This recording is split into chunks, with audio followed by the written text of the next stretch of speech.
한국경제TV 생생한 실전 투자 정보 와우퀴. 월 5,000원 커피값으로 투자 정보가 내 손 안에 배달됩니다. 와우킥 N에서 만나요. 네, 섹터인사이트 시간입니다. 오늘 함께할 업종은요, 바로 엔터주입니다. 한한령 해제에 대한 기대감 속에 엔터주 시세를 내주는가 싶었는데 3분기 실적이 다소 부진하게 나오면서 주가도 주춤한 모습을 보여줬습니다. 엔터주에 대해서 증권사의 전망은 올해보다는 내년이 더 기대된다, 이런 긍정적인 평가를 내놓고 있는데요.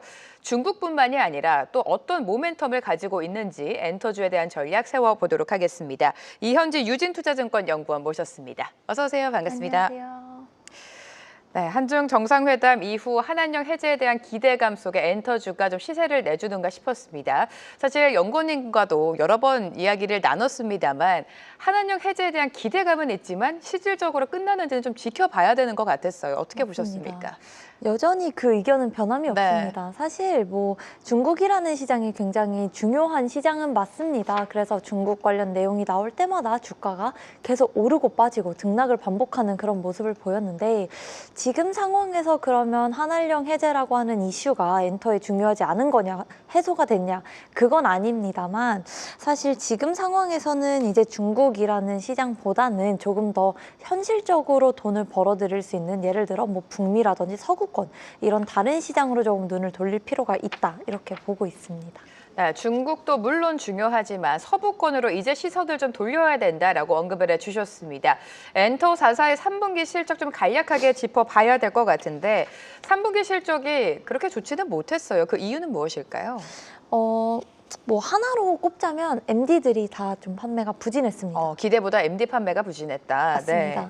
그래서 모든 회사들이 이제 MD에서 사실 우리가 2분기 때 다 서프라이즈를 내면서 실적이 잘 나올 거다라고 하는 기대감을 가지고 있었습니다. 그런데 이번에 MD들이 생각보다 3분기 때 인식되는 매출들이 기대치를 다 하회하게 되면서, 그리고 MD 같은 경우는 이제 수익성이 좋은 품목이기 때문에 그만큼 이익단도 잘 나올 거라고 봤는데 MD가 빠지다 보니까 같이 영업이익까지 내려가면서 모든 회사들이 실적이 그렇게 좋진 않았었고요. 특히나 뭐 하이브 같은 경우는 이번 3분기 때 일회성이라고 할 만한 비용 거의 880억가량을 이번 분기에 한 큐에 반영을 하면서 처음으로 적자라고 하는 400억대 적자를 기록을 하면서 이번 3분기 실적들이 엔터사들이 모두 좀 부진했었다, 이렇게 봅니다. 네.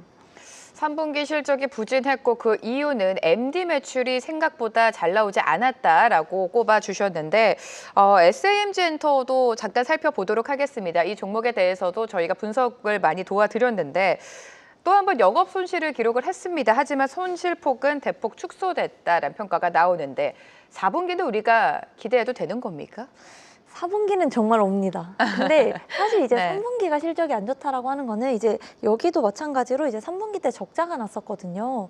그래서 다들 조금 숫자가 이제 실적이 생각보다 너무 안 나왔다라고 하는 거에 대해서 많이 실망감을 이제 주가로도 보여주고 계시는데, 사실은 3분기 실적이 안 좋다고 하는 거는 이미 시장에서도 계속 얘기를 해왔던 내용이기 때문에 뭐 그렇게까지 깜짝 놀랄 만한 그런 뉴스는 아닙니다. 그러면 어쨌든 3분기가 안 좋은 건 알았고 이제 4분기로 넘어가는 구간에서 어떤 모멘텀이 있냐. 4분기는 이제 역대 최대 실적이 좀 전망이 되는데 그 이유가 여러 개가 있습니다만 이제 제가 가장 기대하는 거는 연내 오프라인 스토어가 오픈할 예정입니다. 그래서 어찌됐건 오프라인 매장에다가 티니핑이 지금 150개가 넘는 그 IP와 SM이라든지 다른 뭐 기획사나 뭐 브랜드들이랑 콜라보하는 제품을 판매한다든지 이런 식으로 하나의 물건들을 총 판매할 수 있는 오프라인 공간이 생긴다면 매출에서의 성장이 크게 나올 수 있고요.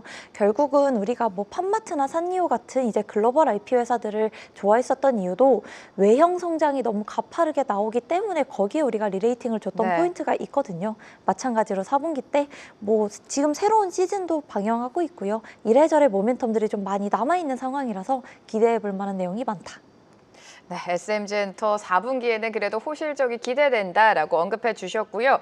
엔터 4사로 다시 돌아와 보도록 하겠습니다. 일단 올해가 이미 얼마 남지 않았어요. 우리는 내년도에 또 기대를 걸어봐야 될 것 같은데 내년도 엔터주의 상승을 이끌 만한 모멘텀 어디에 있다고 보십니까? 크게 두 가지입니다. 네. 결국은 실적.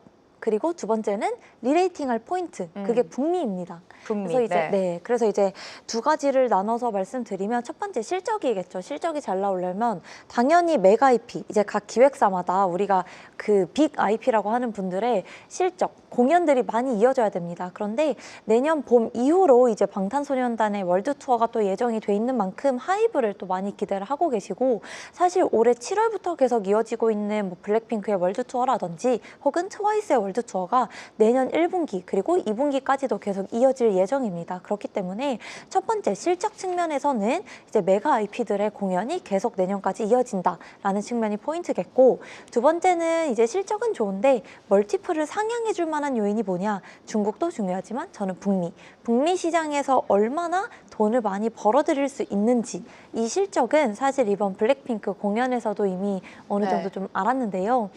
회당 블랙핑크가 미국에서 공연을 돌 때 우리가 이제 회당 개런티를 수취하는데 거의 30억가량을 받았습니다. 네. 꽤 많이 받죠. 이 북미에서 개런티가 굉장히 빠르게 올라오고 있기 때문에 북미 활동이 어느 기획사가 언제 몰려있는지, 이게 엔터의 리레이팅을 해줄 만한 포인트입니다. 그래서 이 두 가지 포인트를 조금 보시면 엔터 투자하는 데 도움이 되실 거라고 생각을 합니다. 중국도 중국이지만 북미에서의 활약이 기대된다. 앞서 말씀해 주신 것처럼 지금 블랙핑크가 월드 투어를 돌고 있지 않습니까? 북미에서의 개런티가 높아지고 있다는 점도 당연히 주가의 호재 포인트로 작용하고 있는 것 같고요. 자, 메가 IP 대규모 컴백 역시나 가장 중요한 엔터주의 모멘텀이 될 것 같습니다. 엔터사별로 아티스트들의 컴백, 공연 어디에 집중하고 계십니까?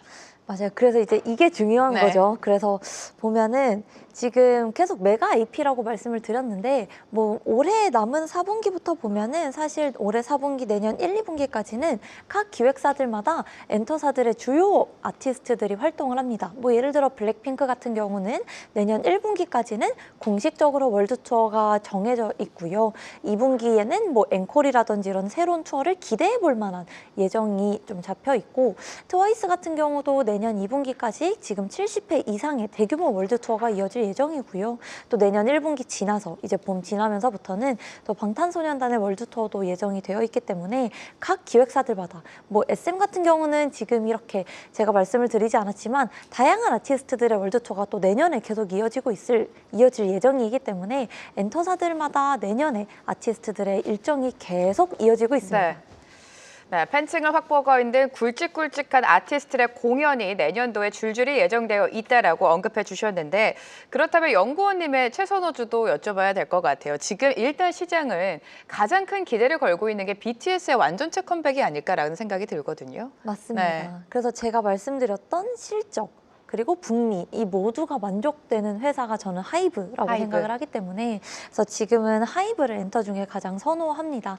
하이브 같은 경우는 사실 3분기 때 실적이 너무너무 안 좋았는데도 오히려 주가는 계속적으로 상승을 조금 하면서 왔다 갔다 했었던 이유가 내년에 방탄소년단이 컴백하는 거에 앞서서 필요하지 않은 일회성 비용들을 미리 떨고 가자라는 느낌에서 3분기가 정말 찐 바닥이구나라고 생각하고 접근을 했을 때, 하이브는 내년에 실적 성장 폭도 그리고 이제 북미 활동 내용도 굉장히 좋기 때문에 하이브는 지금부터 조금씩 관심을 가져보셔도 괜찮지 않나 생각합니다. 네, 서구권 시장에서 내년도에 가시적인 성과가 기대되고 있다. 연구원님의 엔터주 탑픽은 하이브 골라주셨습니다.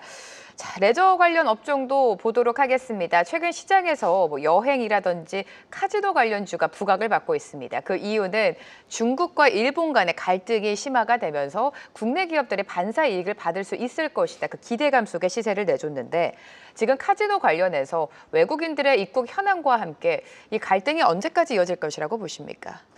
사실 그렇게 빨리 끝날 것 같지는 않아요, 이런 갈등이. 그래서 시작은 뭐 일본에 대해서 어떤 문화적인 것만 좀 제재를 하는 듯 싶더니 이제는 뭐 수산물이나 뭐 화장품 이런 식으로 계속적으로 중국이 일본에 대해서 문을 닫아가는 모습이 보이고 있기 때문에 뭐 제가 생각하기에는 이런 흐름은 그렇게 단기간에 끝날 것 같지는 않다. 그렇기 때문에 이제 그냥 쉽게 생각을 해봤을 때, 만약에 이제 중국인들이 한국에 온다고 했을 때 어떤 어떤 업종, 그러니까 어떤 곳에 가장 많이 몰릴까? 우선 한국에 온다고 가정을 하면은 투숙을 많이 하겠죠. 그렇기 때문에 호텔을 가지고 있는 회사들 중심으로 최근에 좀 반등세가 강하게 나오는 게 아닌가 이렇게 좀 생각을 합니다. 그리고 지금 호텔이 있는 회사들 중에서도 특히나 이제 카지노, 한국에 오면은 또 게임을 할 텐데 카지노 업종도 굉장히 많습니다만 카지노 회사들 중에서도 호텔을 가지고 있는 카지노 회사들, 뭐 예를 들면 파라다이스라든지 뭐 롯데관광개발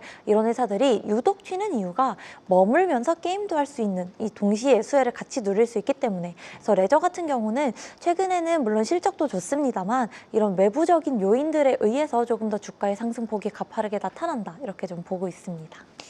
네, 카지노와 관련해서는 이제 중국 관광객들이 일본이 아니라 한국을 선택할 것이다라는 기대감 속에 관련 업종들의 기대감이 커지고 있죠. 제일 첫 번째로 호텔 봐야 되고 카지노, 그리고 카지노를 가지고 있는 호텔을 봐야 된다라고 언급해 주셨습니다. 자, 이렇게 우호적인 환경이 당분간은 지속될 것으로 예상되고 있는데 카지노 업계를 바라보는 투자 전략, 그러니까 어떤 호재 포인트 우리가 더 눈여겨볼까요? 의외로 카지노들이 올해 들어서 성장세가 굉장히 가파르게 나오고 있습니다. 그래서 이 성장세가 과연 어디서부터 나올까를 생각을 해봤을 때 지금 한국에 방문하는 중국인, 일본인 이제 VIP 비중을 봤을 때 끊임없이 한국에 계속 들어오고 있거든요. 그러니까 카지노 자체가 이런 성장을 보이는 게 올해만 그칠 성장이 아니다. 내년까지도 이미 구조적으로 중국인들, 일본인들이 올 수 있는 구조를 만들었다. 특히 롯데관광개발 같은 경우는 지금 제주도에서 이제 호텔을 운영하면서 카지노도 같이 운영하고 있는데 제주도는 이미 중국인들의 무비자 입국이 된 곳이란 말이죠. 그런데도 불구하고 계속적으로 중국인들의 방문이 이어지는 이유가 뭘까라고 생각을 해봤을 때 중국 관광객들, 중국 VIP들한테 주는 콤프라고 하죠. 어떻게 보면 좀 의전, 접대 이런 부분이 마카오에 방문한 중국인들보다도 훨씬 더 이제 잘 해주기 때문에 기왕 게임을 하러 오는 거라면 조금 더 내가 대접받고 오는 게 네. 좋지 않나 이런 것 때문에 계속 신규 수요가 창출이 되고 있는 상황이거든요. 그래서 지금 상황에서는 구조적인 상승세가 계속 나올 수밖에 없는 게 이런 어떤 콤프 제공하는 여력도 굉장히 많이 남아 있고요. 한국을 찾는 관광객들이 점점 늘어나고 있으면서 저는 카지노 업계 같은 경우는 특히나 올해부터 시작해서 내년까지는 충분히 실적에서도 모멘텀적으로도 매력적인 부분이 많다 이렇게 보고 있습니다. 네, 남은 연말과 내년까지 카지노를 방문할 외국인 관광객이 계속해서 늘어날 것이다. 결국에 수익성 개선, 실적 개선으로 이어지겠죠. 실적에 대한 모멘텀을 받아가면서 카지노주의 상승을 눈여겨보자라고 언급해 주셨습니다. 그 속에서 가장 중요한 또 종목을 골라봐야겠죠? 맞습니다. 그래서 저는 이제 롯데관광개발을 가장 선호합니다. 뭐 앞에서 말씀드린 것처럼 결국은 호텔도 있고 카지노도 있고 같이 가지고 있는 회사가 뭘까를 생각을 해봤을 때 이제 롯데관광개발 같은 경우는 전체 방문객의 한 80% 이상이 중국인입니다. 사실 일본인이 많이 오는 것도 중요합니다만 결국은 중국인들이 얼마나 방문할지. 그런데 지금 상황에서 이런 뭐 한일령이라고 했을 때 또 중국인들이 갈 만한 곳이 일본이 아니라고 한다면 한국에 좀 더 몰릴 가능성이 높고요. 앞에서 말씀드린 것처럼 롯데관광개발 같은 경우는 계속적으로 중국인의 신규 수요가 창출되고 있는데 또 최근에 여기가 가장 큰 문제였었던 게 시비가 굉장히 많았었는데 시비를 이제 상환을 해버리고 남아있는 이자 비용이 분기에 계속적으로 축소가 되고 있는 상황입니다.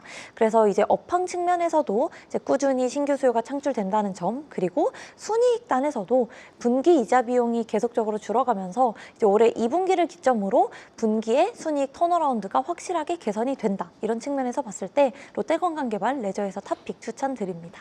호텔과 카지노를 다 가지고 있는 롯데관광개발을 눈여겨보자라는 말씀까지 들어봤습니다. 이현지 유진투자증권 연구원과 오늘 이 시간 함께했습니다. 고맙습니다.